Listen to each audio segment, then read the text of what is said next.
Pada masa akan ada saudara kita yang akan masuk menyatakan keislamannya, masuk Islam. Beliau akan negara Singapura. Insyaallah pada asarnya kita ada salat asar. Dimohon untuk kehadiran Bapak Ibu untuk menjadi saksi dan menyaksikan keislaman beliau. Terima kasih atas perhatiannya. Assalamualaikum warahmatullahi wabarakatuh.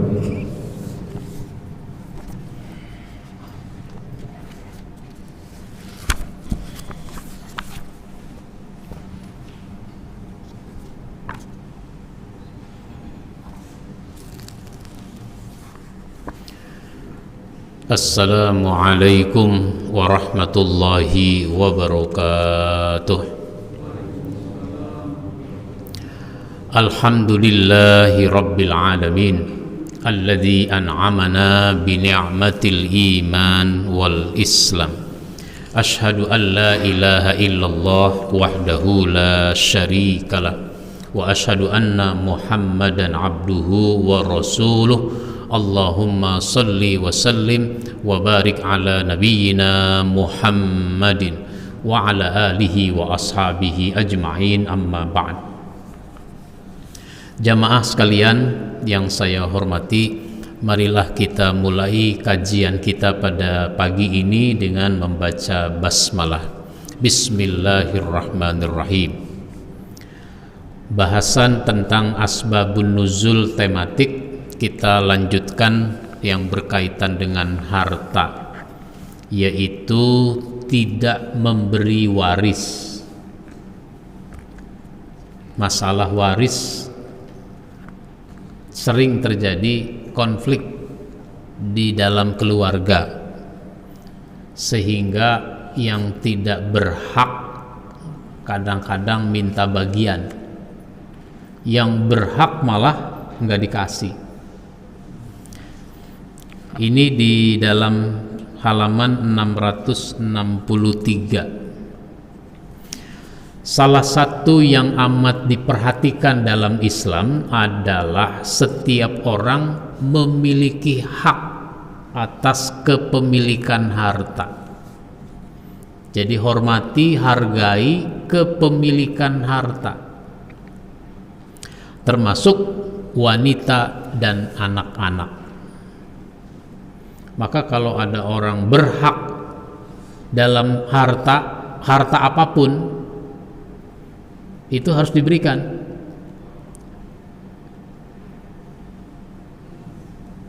Termasuk ini yang berkaitan dengan harta waris. Ibnu Abbas menceritakan sebagaimana diriwayatkan oleh Abu Syekh dan Ibnu Hibban, bahwa dulu orang jahiliyah tidak memberi warisan kepada perempuan dan anak-anak, sehingga mereka baru diberikan kalau sudah dewasa.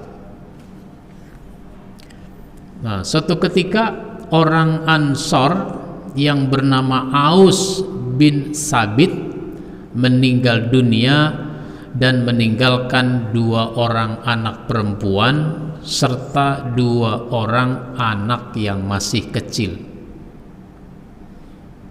Anaknya 4, 2 perempuan, yang 2 lagi masih kecil. Lalu 2 orang anak pamannya, Khalid dan Artalah, datang mengambil semua warisannya. Keponakan yang ngambil. Nah, karena itu bekas istrinya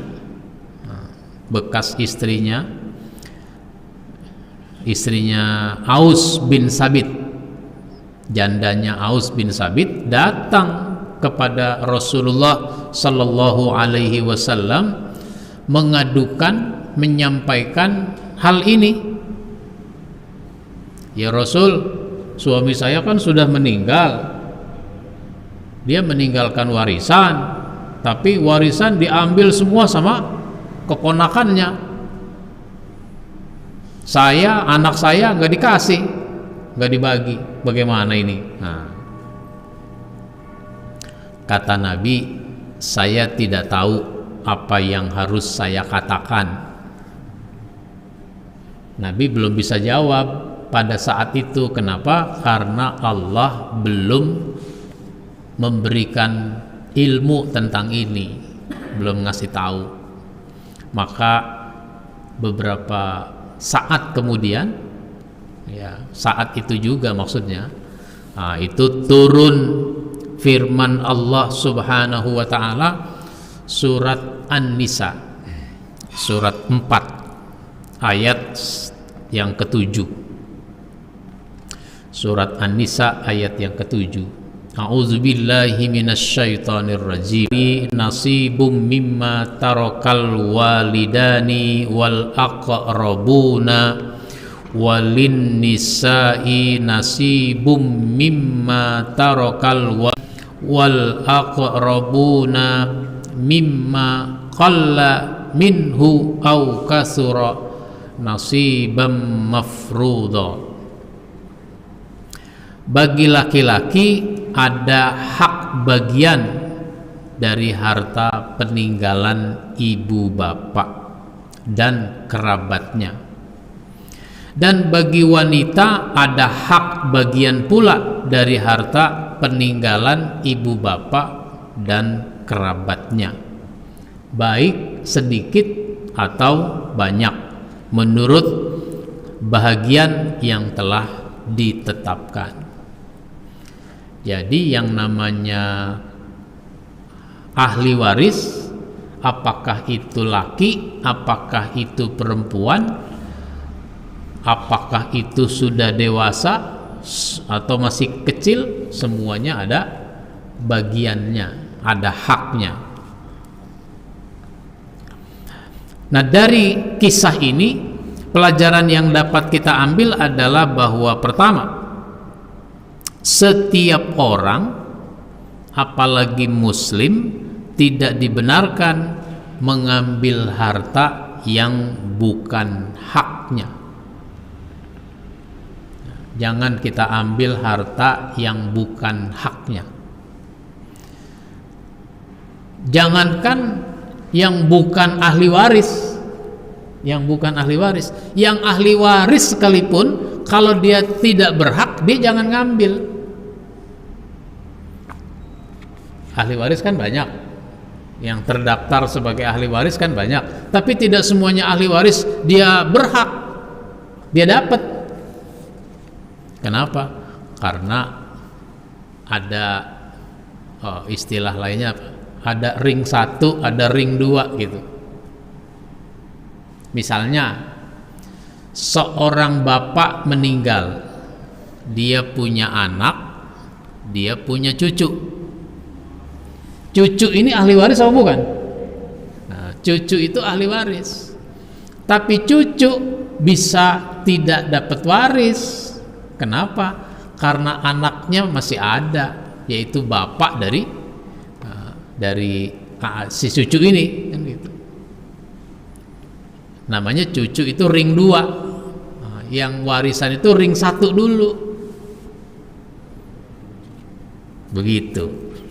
Nah, terus cucu bapaknya udah meninggal. Nah, misalnya seorang bapak punya anak 5, semuanya udah berumah tangga, semuanya punya anak. Nah, berarti punya cucu kan, ini si bapak. Anak nomor 1 udah meninggal duluan. Nah, yang sudah meninggal nggak lagi dihitung sebagai ahli waris. Maka cucu dari anak yang sudah meninggal tetap dia tidak dapat. Kenapa? Dia terhalang oleh anak. Terhalang oleh anak. Itu contoh. Maka si cucu dari anak nomor 1 ini jangan menuntut mendapatkan warisan. Bagian bapak saya mana? Bapak kamu udah meninggal, udah nggak dihitung lagi. Nah, karena dia meninggal sebelum bapaknya meninggal. Anaknya mati duluan, yang mati duluan gak dihitung lagi sebagai ahli waris. Nah, cuma orang belajar kadang-kadang tidak konsentrasi. Ustadz lagi ngomong, dia tidur, ngantuk. Dia ngantuk. Sehingga yang dia dengar apa? Yang dia dengar anak yang udah mati nggak dihitung sebagai ahli waris. Padahal Ustadz menjelaskan kalau dia mati duluan dari bapak, kan ada juga warisan belum dibagi. Bapak udah meninggal, tapi kan ibu masih ada. Kadang-kadang ini warisan belum dibagi. Kenapa? Karena masih ada ibu. Ketika ditanya ibu, Bu, warisan kapan mau dibagi-bagi? Ibunya marah. Ada nggak ibunya marah? Emak belum mati, udah ngomongin warisan. Nanti kalau mau udah mati, emaknya belum juga mati. Anak nomor 1 mati duluan. Ketika emaknya mati, ini harta punya siapa sebenarnya? Ketika ini harta punya bapak, ya berarti anak yang tadi mati duluan sesudah bapak, ya dia tetap harus dihitung meskipun udah mati. Kenapa? Ini harta bapak, bukan harta ibu. Terus ibunya meninggal, sementara anak nomor 1 udah mati. Kan istrinya atau anaknya itu nuntut, mana harta bagian suami saya, mana harta bagian bapak saya? Bapak lu udah mati, udah nggak dihitung lagi. Nah, padahal dia tetap berhak. Kenapa? Karena ini harta bapak, harta bapak. Si anak nomor 1 mati sesudah bapaknya mati. Dia nggak dihitung kalau dia udah mati duluan sebelum bapaknya. Gitu. Jadi hak itu harus diberikan, maka tidak dibenarkan kalau orang tidak berhak tapi minta. Hak orang lain terhadap harta harus diberikan sepenuhnya sebagaimana ketentuan yang berlaku, meskipun wanita dan anak-anak. Anak yang baru dilahirkan itu sudah ahli waris, sudah ahli waris. Jadi misalnya anak ini baru dilahirkan, apakah seminggu, apakah baru hitungan jam misalnya, hitungan jam, terus sesudah dia dilahirkan bapaknya mati. Nah ini ahli waris nih, dia berhak mendapatkan harta waris. Cuma kan dia belum ngerti urusan harta.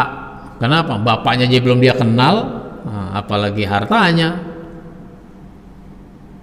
Tetapi dia sudah berhak mendapatkan harta waris. Nah, karena dia belum ngerti urusan harta, hartanya harus ada yang ngurus, harus diurus. Ini kadang-kadang harta bukan diurus tapi dijual, dijual sama ibunya. Padahal ibunya itu tidak boleh memiliki semua harta itu. Kenapa? Sesudah bapak meninggal, istri dapat warisan, anak juga dapat warisan. Jangan semuanya dikuasai sama istri. Nah, gitu.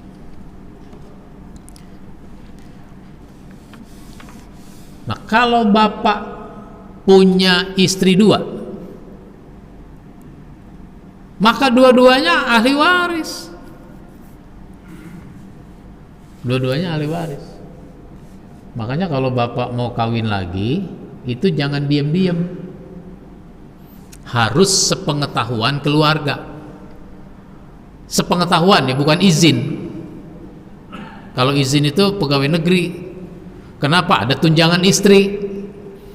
Tunjangan istri oleh negara, pegawai negeri itu 1. Kalau 2 nggak ditunjang yang kedua, nah gitu. Sehingga perlu izin. Kenapa? Karena nanti tunjangan istri bisa dibagi 2 kalau dia mengizinkan. Nah sekarang warisan. Maka kalau seorang suami punya istri 2, dua istrinya ini ahli waris.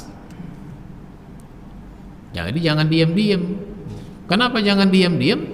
Karena orang nikah lagi itu ada 2 konsekuensi hukumnya. Setidaknya 2 konsekuensi hukumnya. Pertama adalah nasab, yang berkaitan dengan nasab.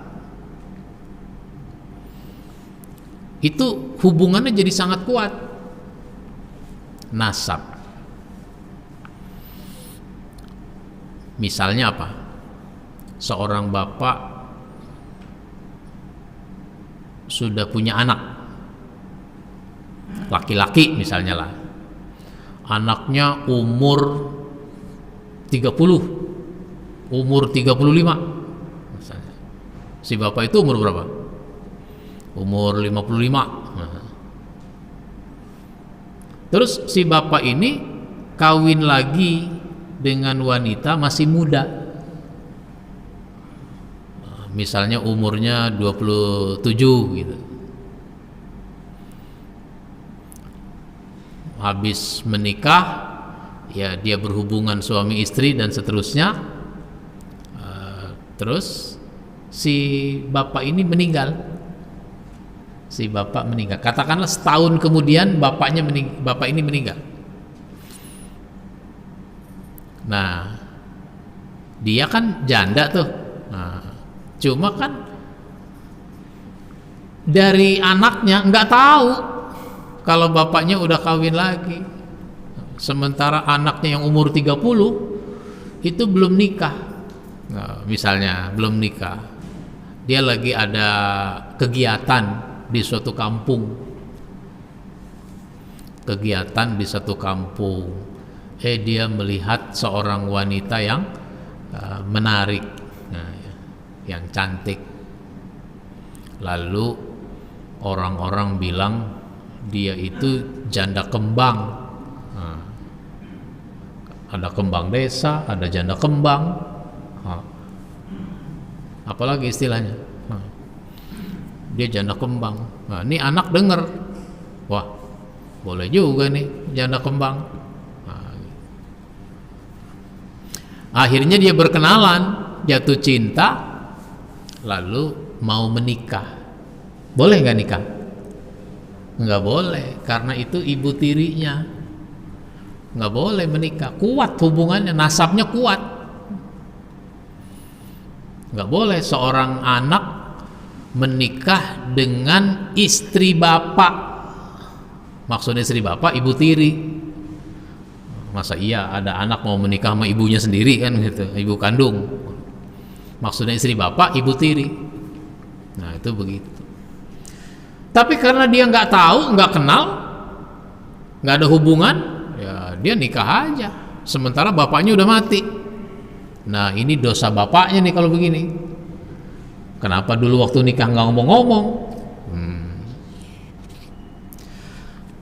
Atau si bapak ini punya anak dari perkawinan di sana, itu juga punya anak. Yang ini anak laki, yang itu anak perempuan.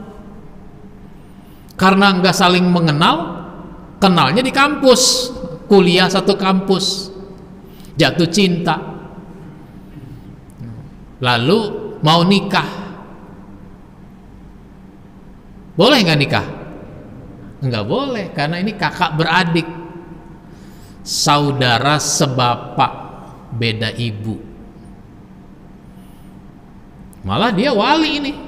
Kalau dalam urusan pernikahan, si laki-laki ini boleh jadi wali atas dia. Masa dia menikah dengan adiknya itu? Gitu. Cuma kan dia nggak tahu, nggak dosa dia, nggak tahu. Yang dosa siapa? Yang dosa bapaknya yang udah mati. Kenapa nggak memperkenalkan anggota keluarganya? Masih disimpan aja tuh rahasia. Makanya ada istilah istri simpanan kan gitu. Jadi kalau nikah lagi itu jangan diam-diam. Konsekuensi hukumnya nasab. Nah, kejadian model begini mungkin sudah lama, udah ada. Mau ada lagunya dulu. Zaman saya masih kecil, remaja itu ada dulu lagunya itu. Baik. Yang kedua, konsekuensinya adalah waris. Nah, ini warisan. Seorang bapak menikah lagi, maka sekarang ahli warisnya istri pertama, istri kedua. Ketika bapak sudah meninggal, ini istri kedua nggak dapat kabar, nggak dapat informasi. Dia baru dapat informasi bahwa suaminya meninggal, misalnya 6 bulan kemudian. Karena dia punya alamat, datang dia ke rumah istri pertama ini. Mau ngapain datang? Mau minta warisan. Bu, saya baru tahu kalau bapak meninggal. Iya, udah 6 bulan meninggal. Ini siapa, mau ngapain? Saya ini dari kampung. Mana kampungnya ya? Sebut aja Cianjur misalnya. Saya dari Cianjur, Bu. Saya datang kemari mau minta warisan karena bapak kan meninggalkan warisan. Saya minta warisan. Lah ini apa-apaan kok tiba-tiba datang, kenal enggak mau minta warisan? Saya enggak mungkin minta warisan kalau saya tidak berhak. Emang kenapa? Lah saya ini kan istri bapak yang kedua. Nih saya bawain buku nikah nih. Ini asli, Bu, buku ini foto bapak kan ini? Iya. Ini asli. Saya nikah setahun yang lalu nih tanggalnya. Tanggal 10 Januari tahun 2019 gitu. Belum corona waktu itu ya, masih di Cina coronanya. Nah ini Bu foto-fotonya waktu menikah, resepsi, foto-fotonya. Istrinya kaget, nggak tahu kita. Jadi Bu, saya minta bagian dari harta waris. Dikasih nggak? Nggak dikasih. Kenapa? Nggak tahu. Gitu. Tahu aja nggak dikasih, apalagi nggak tahu.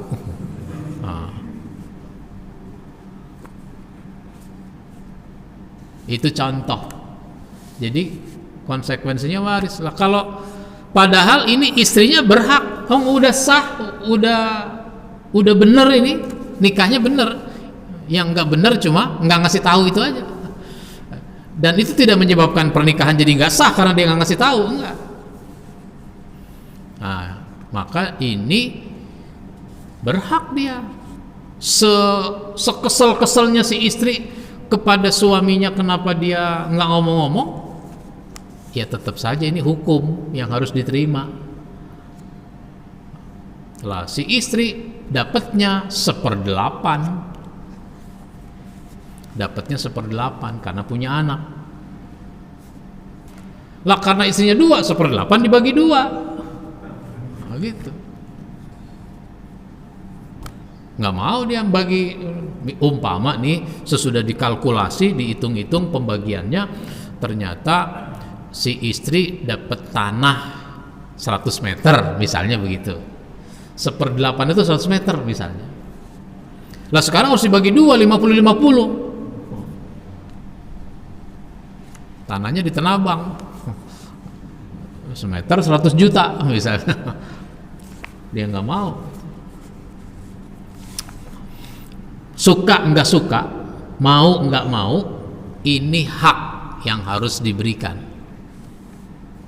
Nah, itu begitu, sesuai dengan ketentuan. Sementara anak yang dihasilkannya itu juga ahli waris. Jangan dikuasai sama anak. Nah, misalnya itu tadi kawin lagi, nah, terus ibu juga udah meninggal, bapak meninggal, ibu meninggal, anaknya yang nomor 1 umurnya 35, anak paling kecil TK, bahkan PAUD, nah, baru masuk PAUD 3 tahun. Kok jauh banget dari umur 35 sampai anaknya PAUD? Kan bapaknya kawin lagi tadi, baru punya anak 1 umur 3 tahun. Jangankan harta waris, bapaknya mati juga dia nggak ngerti. Nah gitu, makanya ditanya, bapak kemana? Bapak lagi tidur. Di mana? Di kebun. Nah, dia nggak ngerti bapaknya mati. Yang dia tahu, yang dia lihat, bapaknya dikuburin di situ, di kebun, di bawah pohon.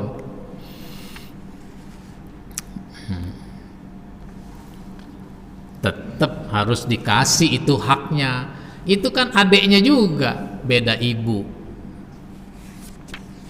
Jadi jangan nuruti emosi, jangan nuruti kemarahan, lalu tidak mau tunduk kepada hukum yang datang dari Allah. Maka harta itu dibagi sesuai dengan ketentuannya. Kalau tuh anak belum ngerti urusan harta, hartanya diamankan, hartanya dikelola. Ini namanya harta anak yatim. Nah, itu gitu. Ini anak yatim. Jadi yang namanya makan harta anak yatim itu bukan cuma panitia santunan yatim. Ibunya itu juga bisa makan harta anak yatim. Kan ibunya punya anak, bapaknya mati, ya ini anak yatim namanya. Maka kalau si ibu ditinggalkan warisan berupa tanah 100 meter, terus 100 meter itu dijual semuanya, maka itu namanya makan harta anak yatim tanpa ditinggalkan buat anaknya. Ada nggak ibu yang begitu? Nah, itu namanya si ibu makan harta anak yatim. Atau abangnya, nah, ini anak tadi 5, 1, 2, 3, 4 dapat bagiannya.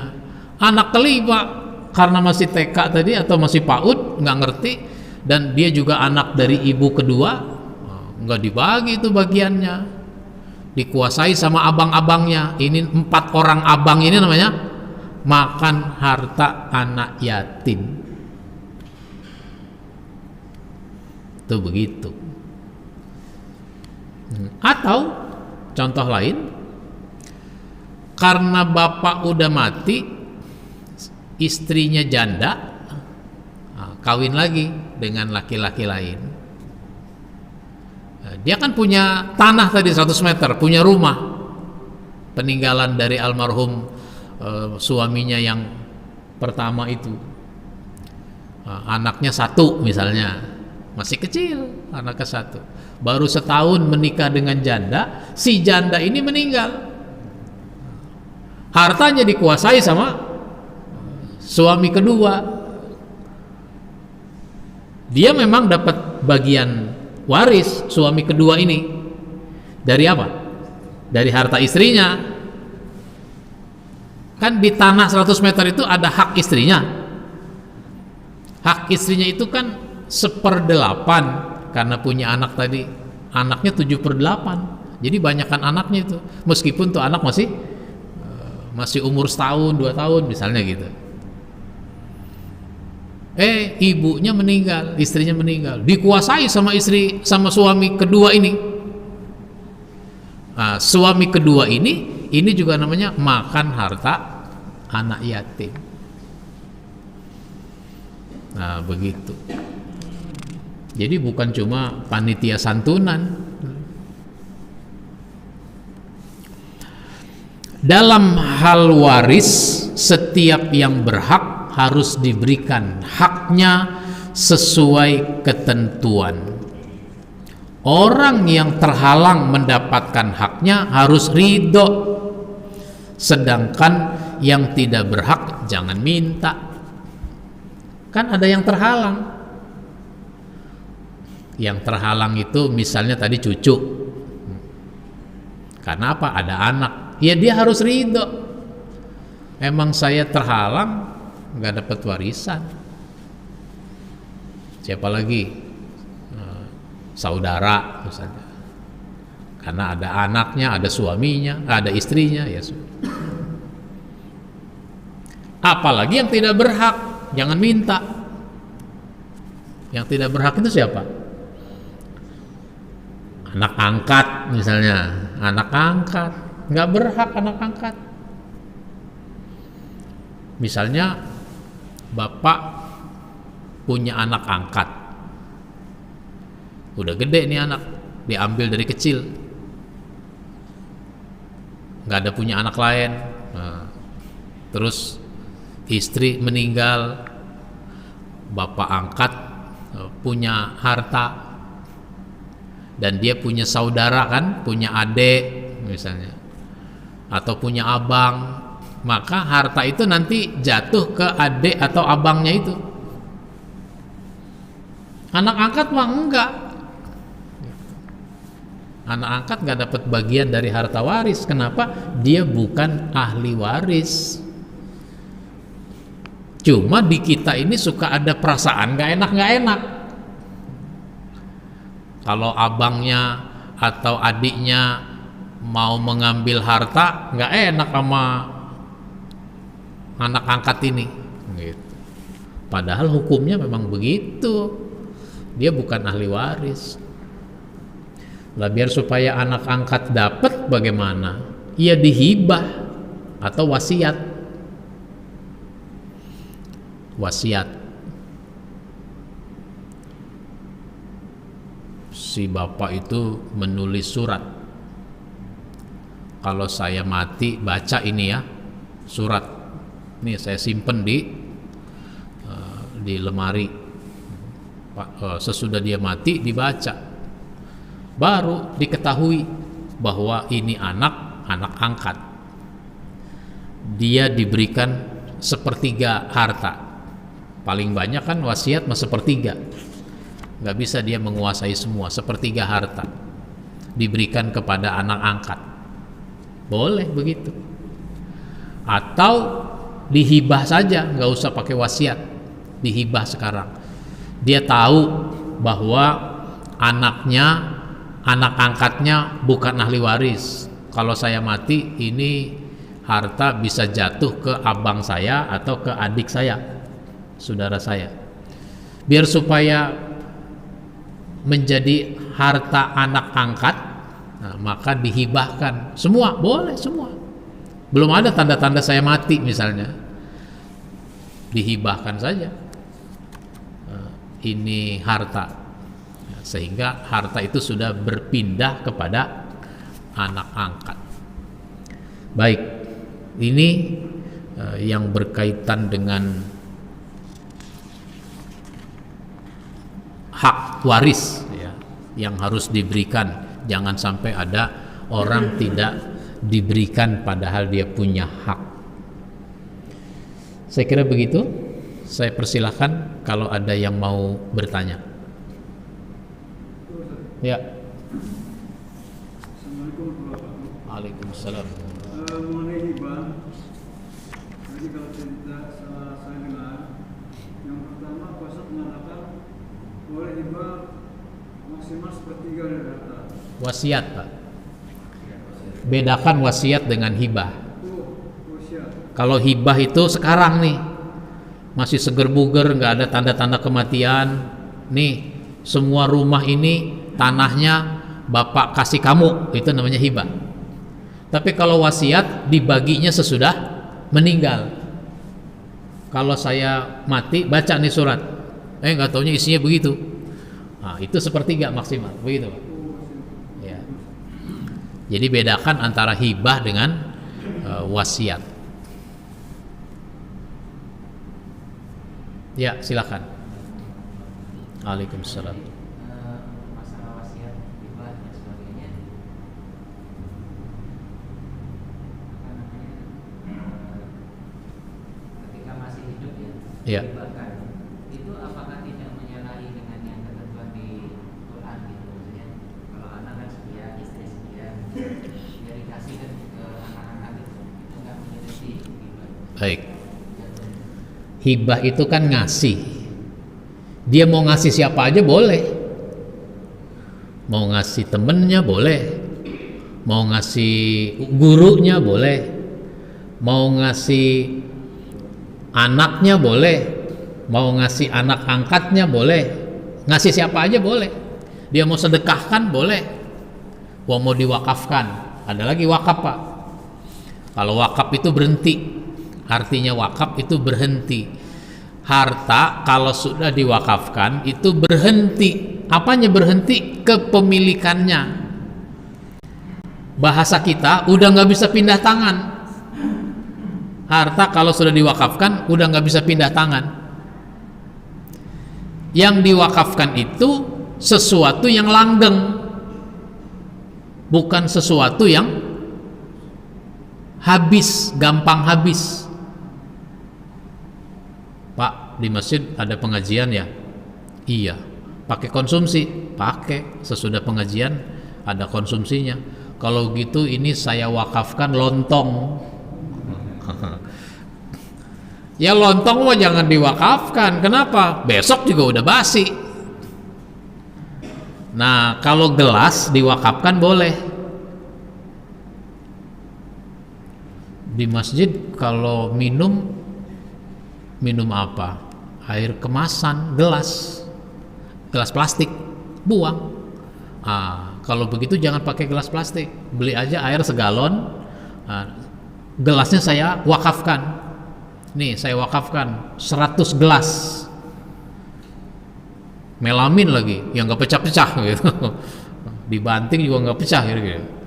Nah itu boleh wakaf gelas. Jadi namanya ngasih boleh kepada siapa saja. Saya punya teman misalnya, teman ini berjasa dalam kehidupan saya. Kenapa? Dulu saya kos waktu kuliah, itu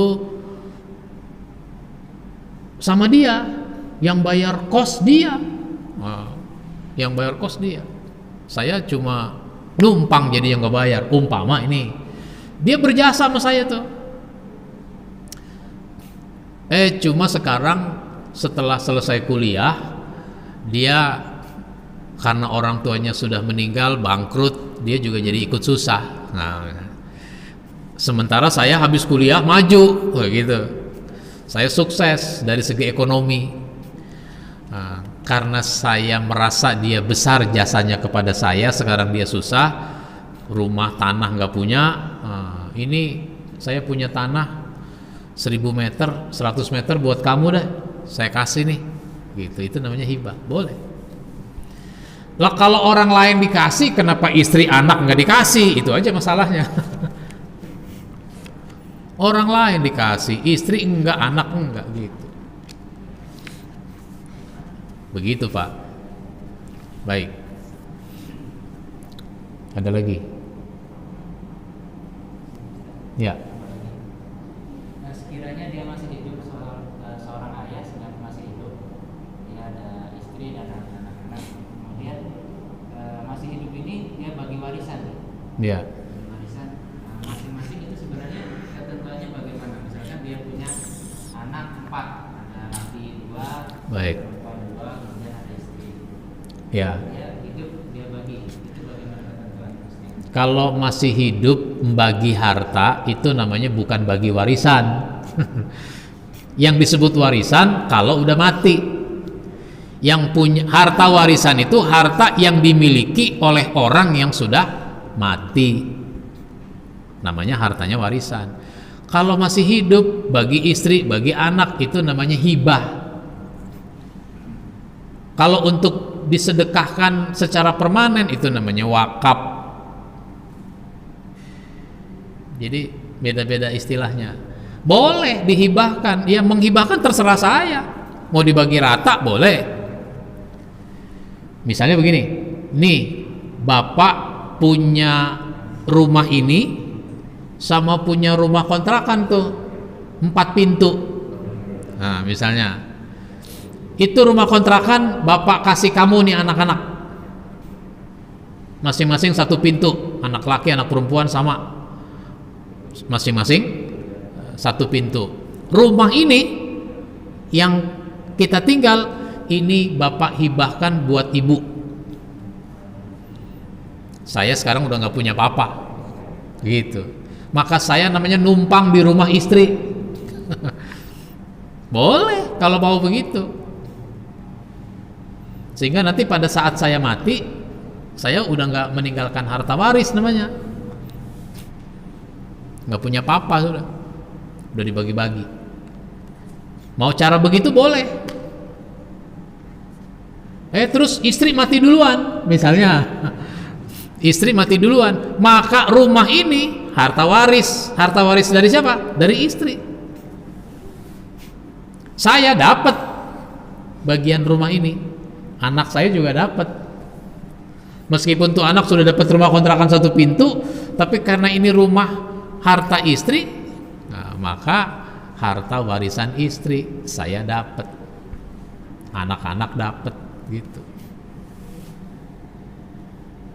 Begitulah hukumnya. Makanya harus jelas, kepemilikan harta itu harus jelas. Ini harta siapa? Bapak punya mobil, punya mobilnya 3, terus STNK-nya, BPKB-nya itu atas nama istri. Ini maksudnya apa? Biasanya kan namanya surat kendaraan, kalau namanya nama seseorang, maka itu kendaraan punya orang itu, kan gitu. Bapak yang beli, tapi BPKB namanya nama istri, STNK nama istri, minjem nama. Kan ada juga orang minjem nama. Kenapa? Mau menghindari pajak. Makanya sekarang pajak progresif, semua keluarga dihitung, kan begitu. Ada orang, ini kejadian Pak, ada orang beli tanah, tapi dia minjem nama orang di kampung itu. Pak, sertifikat pakai nama bapak aja ya, begitu. Ya boleh. Terus suatu ketika itu tanah ada yang mau beli, dia nanya sana, Pak, tanah ada yang mau beli Pak, dijual? Iya jual aja, gitu. Sesudah dijual, itu uangnya dikasih ke pemiliknya. Padahal kalau dia mau ambil, itu pengadilan nggak bakalan menang ini orang. Kenapa? Tanahnya itu atas nama dia, sertifikatnya. Tapi ini orang jujur, dia mah nama cuma dipinjam doang. Tanah itu bukan tanah dia. Maka dia serahkan itu uang kepada si pemilik tanah yang sesungguhnya. Itu namanya jujur. Saya tahu dari mana? Ketua RT-nya nanya sama saya. Pak Ustadz, ya itu tadi ceritanya. Ya saya bilang bagus itu orang, jujur. Karena Pak namanya cuma dipinjem. Lah kalau sekarang mah orang nggak jujur. Kenapa? Tanah orang lain dia kuasai, dia duduki, lalu dia bikin sertifikat. Dia bikin sertifikat, pasang papan. Itu sebidang tanah, papannya ada 2. Papan milik ini, tanah milik si A. Ada lagi papan tanah milik si B. Ini jadi tanah siapa ini? Itu Pak, di dekat BKPM, Jalan Gatot Subroto, PKPM. Saya pernah lewat situ, melihat itu tanah nama siapa, tapi ada juga ini tanah milik seknek gitu. ada dua papan. Baik. Diperlukan kejujuran. Jangan berpatokan pada administrasi. Karena administrasi bisa dibuat-buat. Sama, surat nikah bisa asli tapi palsu. Orang bilang begitu. Surat nikahnya asli tapi suratnya palsu. Baik. Ada lagi? Ya. Kalau hibah terhadap barang yang dipakai, kalau hibah satu-satunya tapi dipakai. Hibah kan sama anak lagi jalan, anak bersaudara, ada saudaranya. Ini mobil punya lo nih nanti nih. Itu jatuh lagi buat ke anak itu. Iya. Tadi urus surat-suratnya, Iya. mobil itu atas nama bapak masih. Iya. Jatuh buat anak. Iya. Berarti nggak ada Makanya ngomongnya tuh harus dijelasin. Ngomong tuh harus jelas, jangan samar-samar. Sehingga kalau yang samar-samar harus diperjelas. Kayak orang bercerai, dia ngomong sama istrinya, lu pulang dah ke rumah emak, maksudnya ke rumah orang tuanya. Pulang dah ke rumah emak. Maksudnya abang bagaimana? Nyerain saya? Gitu. Enggak, maksud gue nyerain lu, dia begitu. Lah gua kan sekarang mau ke Bandung. Besok kan ada arisan di rumah emak. Jadi lu jalan duluan. Nginep sono. Besok gua dari Bandung langsung ke sana gitu. Oh, begitu, kirain nyerain saya. Nah, maka si bapak harus jelas. Ini mobil dikasih apa dipinjemin? Nah, gitu. Ini mobil mau dikasih atau dipinjemin? Kalau dikasih, ya bagusnya karena ini pakai administrasi, pakai tertulis. Kalau mau dikasih, biar supaya balik nama. Tapi kalau dibilang tuh mobil pakai aja, itu namanya pakai doang, bukan milik. Jangan dijual. Ini anak disuruh make, dia jual.